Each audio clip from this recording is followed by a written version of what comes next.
C'est un fléau qui est en train de gangréner notre société. Je bénis le Seigneur pour sa crainte qui est dans ma vie. C'est en quelque sorte une abomination, c'est sale. Malédiction, tabou ou encore anomalie pour certaines personnes, il y a des réalités difficiles à affronter, mais essentielles à dénoncer. L'inceste est une relation sexuelle ou un abus sexuel entre personnes ayant un lien de parenté. Aujourd'hui, plusieurs personnes vivent dans le silence et dans la peur à cause de cette pratique. Écoutons le témoignage de cette dame, un témoignage édifiant.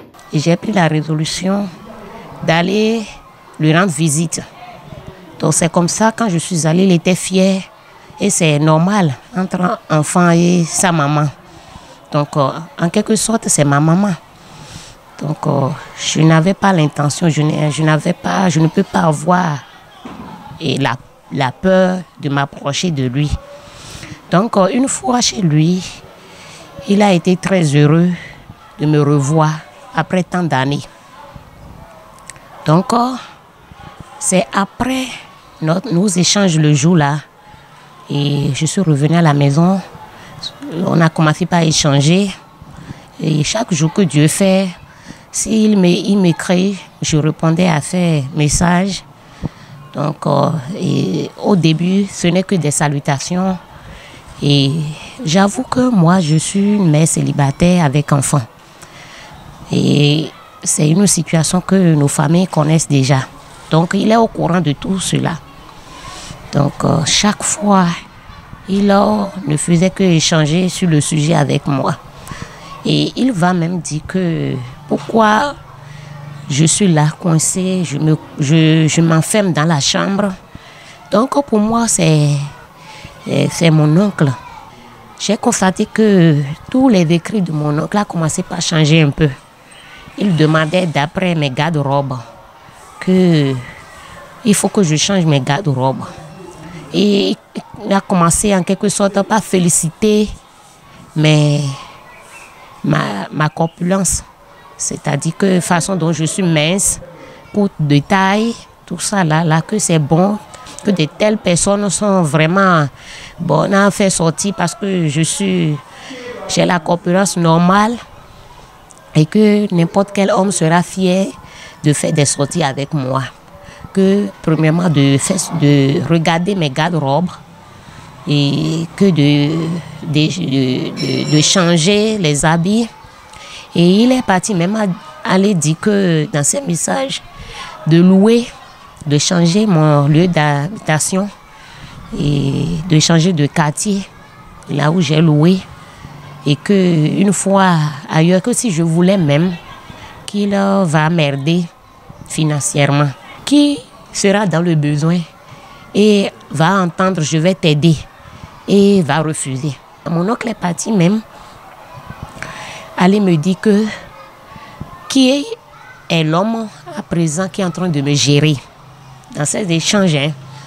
Donc je lui ai répondu il n'y a personne.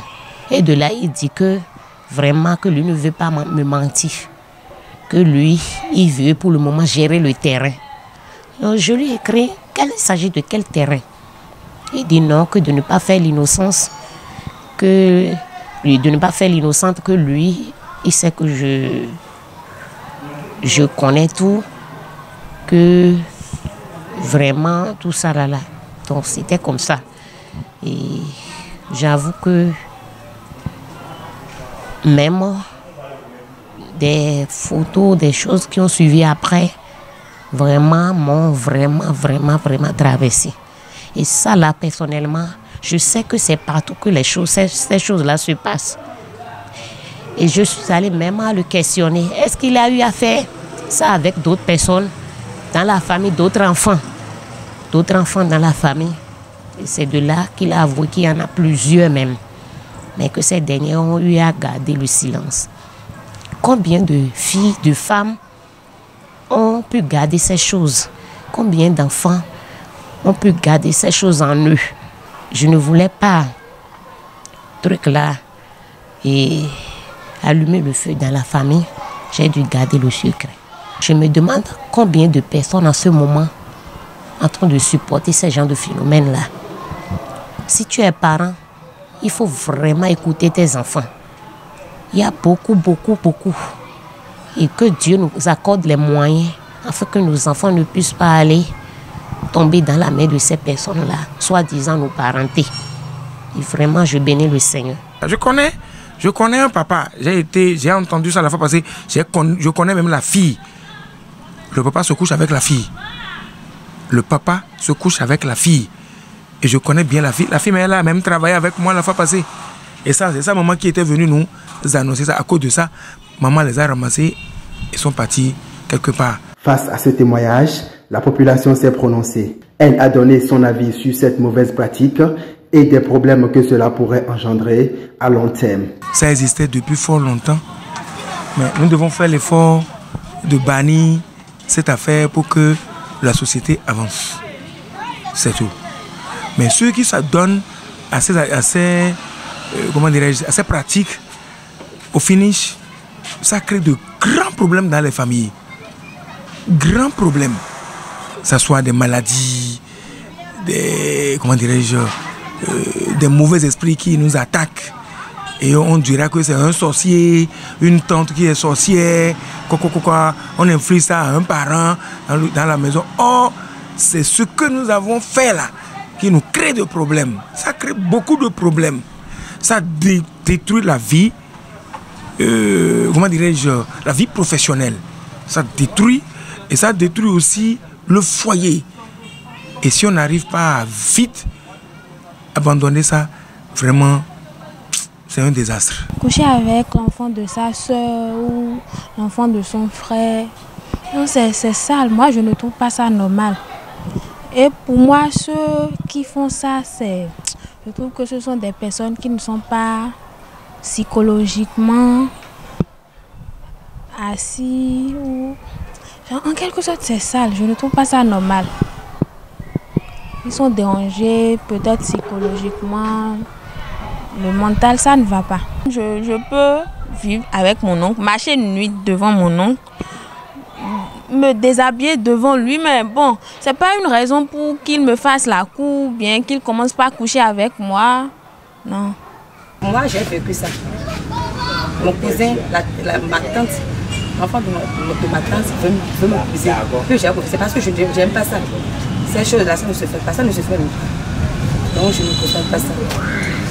Quand on se donne trop déjà à ça, là, il est difficile d'abandonner. Il est difficile d'abandonner, mais quand les difficultés arrivent, c'est en ce moment-là qu'on cherche à abandonner. Mais ce que nous pouvons faire, c'est une sensibilisation qui va nous aider à pouvoir toucher cela. Si on continue toujours, ça risque de détruire la vie de nos enfants et de nos arrière-enfants. L'inceste, tel qu'on l'entend dire, c'est le fait de relations d'intimité entre les parents et les enfants. D'accord? Est-ce que ça tire vers la pédocriminalité ou la pédophilie? Il y a ce questionnement. Mais ce qu'on peut dire, c'est que c'est rare. C'est rare de faire face à ça. Bon, aujourd'hui, je ne connais pas les statistiques pour saisir si c'est devenu une manière de vivre la sexualité par des parents et des enfants. Mais je sais que dans la culture du vaudou, c'est exceptionnellement que ça se fait. C'est exceptionnellement et dans un sens de rituel. Voilà, c'est ce que je sais. Ou par rapport à certains vaudous, l'inceste se pratique, mais en fait pour transmettre une certaine catégorie de savoir et savoir-faire qui ne peut se reproduire que par cette relation entre père et fille. C'est avec l'Occident aujourd'hui que nous découvrons que ces contre-valeurs-là deviennent maintenant en fait une réalité que l'on vulgarise et même qu'on veut enseigner à l'école. Briser le silence autour de l'inceste, c'est une grande responsabilité de sensibilisation. En dénonçant et en témoignant, nous pouvons œuvrer pour un avenir plus sain où chaque enfant se sentira épanoui dans sa famille.